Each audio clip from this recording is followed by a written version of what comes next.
Hey guys, it's Glitchy here. So today we're going to be covering something a little different from last time. So what is basically a brand new release as well as a multiplayer experience, at least it was for me, Dying Light the Beast. You're able to play this game with up to 4 players, and I played with a friend throughout the whole game.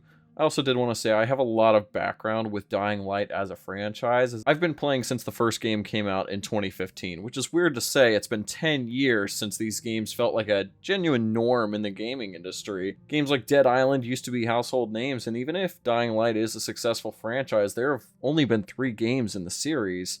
Don't even mention the fact that it took 7 years to get a sequel to the first games, then took 3 years to get this one, which has been confusing to say the very least, as in the games industry nowadays, since usually when any of these developers or publishers make a promise, it's just words that can be thrown out at any point. But Techland, being the devs of the Dying Light series, made a promise to bring a second DLC to the second game, but when they realized that the scope could be evolved into its own experience, they made sure those that had already paid for the second DLC with the Giga Deluxe variant of Dying Light 2, they would get this game for free. Another crazy thing with this game in today's modern climate is that it is basically completely finished. No game-breaking bugs, and even the stuff that is an issue is easily fixed in the game and has already been worked out with patches. We're talking very small visual bugs that only really affect immersion, not gameplay, which in turn means that instead of having to fix a million things like Techland felt the need to do in the face of backlash like they did with Dying Light 2,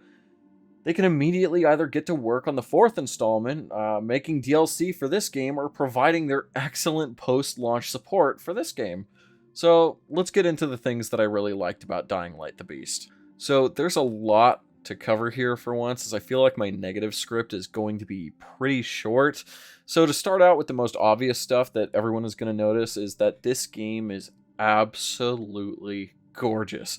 Techland isn't using anything like Unreal Engine, since they have their own in-house machine that runs this beauty. So this means this game is running like butter when you have the recommended specs or playing on console. I will also say that their engine also really supports what I would say is their art style, even though it's just the way Techland really likes to build their worlds. There were so many times I'd be in absolute awe of the aesthetics of the world, as well as the general vistas that are able to be seen in this game. Truly and utterly breathtaking in some regards, especially during the night when it's built to be so horrifying with the volatiles running around and everything looking so intimidating when all you have is the flashlight to show your way. Moving away from the graphics, I really wanted to talk about the gameplay, starting with how online works. It's honestly really simple and basically the way I believe should be the standard for these sorts of games. It is genuinely just as simple as if you are playing with a friend, then you have shared progression. So for me, I played with a buddy through basically the entire campaign, except for the first couple of missions. The only things that aren't shared is the loot that drops from all the enemies, as well as the loot you find around the world. So no one can be a goblin and just start stealing everything when you're just trying to have fun. You can also join randoms, which I personally didn't do, but you'll always get notifications in the corner of your screen which let you know that other people are always asking for help with missions.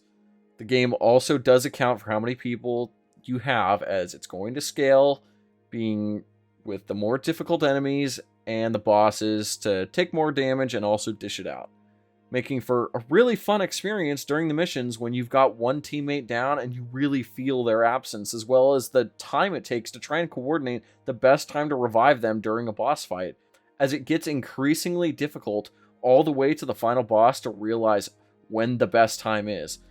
Playing with friends, in my opinion, was the best way to experience this game. I still have fun playing by myself, but sharing in the terror of the night or the hype moments of taking down a particularly hard boss made this game that much better of an experience. Especially since you'll also be able to make your own moments to remember for the entire time. The gameplay in general just feels as addicting as possible. I feel like Techland knew just how to make dopamine flew in this type of experience, especially when it comes down to the combat, because it feels extremely satisfying and fun to master while never feeling like bullshit when it comes to the more difficult fights.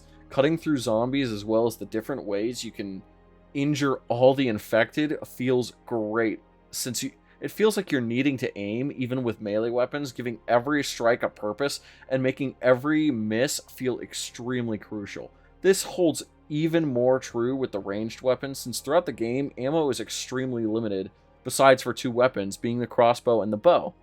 There's no way to craft bullets in this game, so while you may find yourself having a surplus depending on your playstyle, you'll never have an infinite amount of ammo, which compared to the first game felt really balanced, since there are a lot of enemies in this game with guns, and they can shoot at you just as much or more than you can.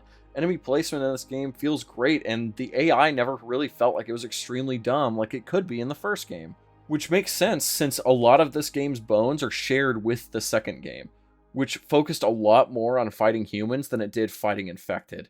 Leading into my next point, fighting infected, especially during the night, can be really fun.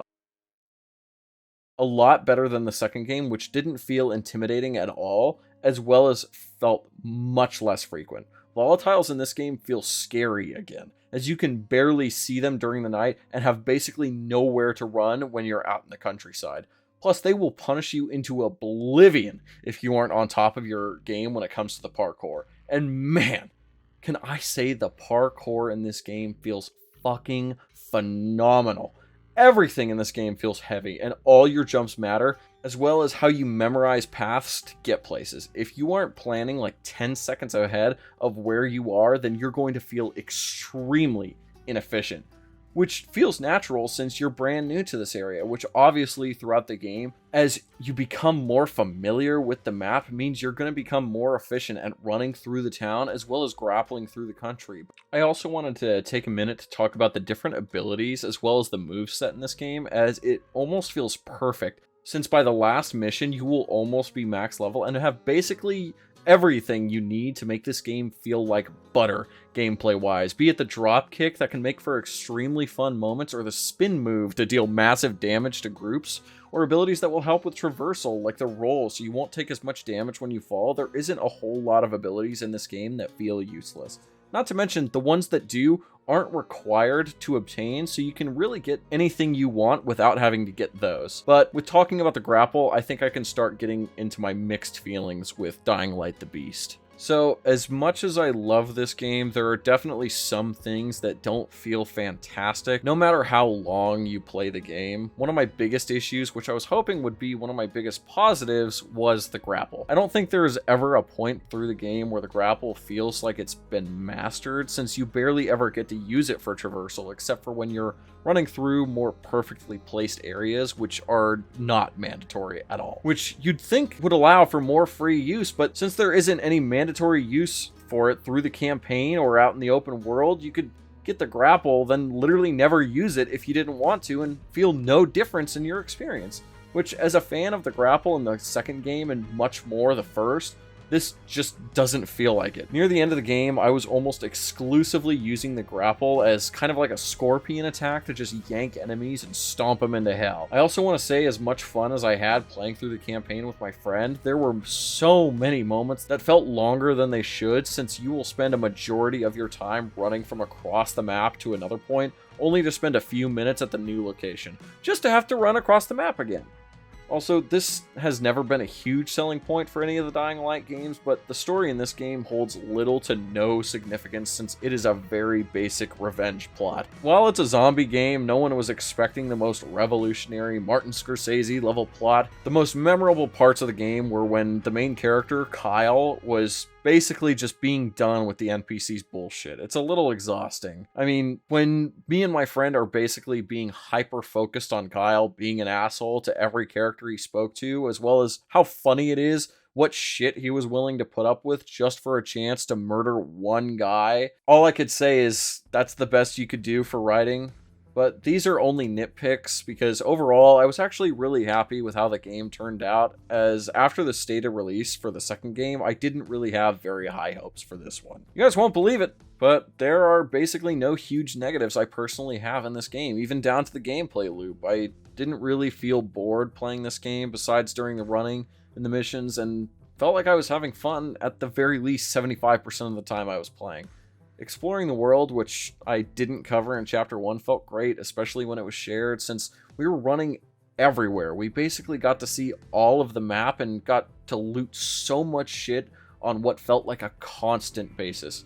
Finding new weapons felt really fun and added to the overall experience described in Chapter 1.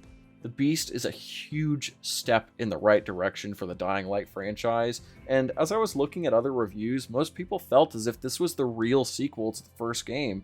Since the second felt so different and didn't share a protagonist, most have just accepted the Beast as the real Dying Light 2, and I understand why. It feels like an evolution of the first game's DNA, and honestly, it reminded me a lot of how I felt 10 years ago when I would play the first game. There's not a lot of sequels that can do nowadays, as a lot of developers and publishers feel as if they need to change the experience so much so the gameplay never gets stale, which I don't think Techland feels that pressure since their release schedule is so limited. So no one has ever gotten bored of the loop because we barely ever get these games anymore. The most recent one in this genre of game was Dead Island 2, and that was also in the same kind of review space as this game was. Exactly what the lovers of this genre want, and can still be a lot of fun for people who have never even tried these games out. So I want to end this video by asking, if you played this game, then what did you think? And what was your favorite part, being gameplay or story? So please leave a comment down below, and if you felt so kind, please like and subscribe if you want to see more content like this. I'll see you when I see you. This is Glitchy, signing off.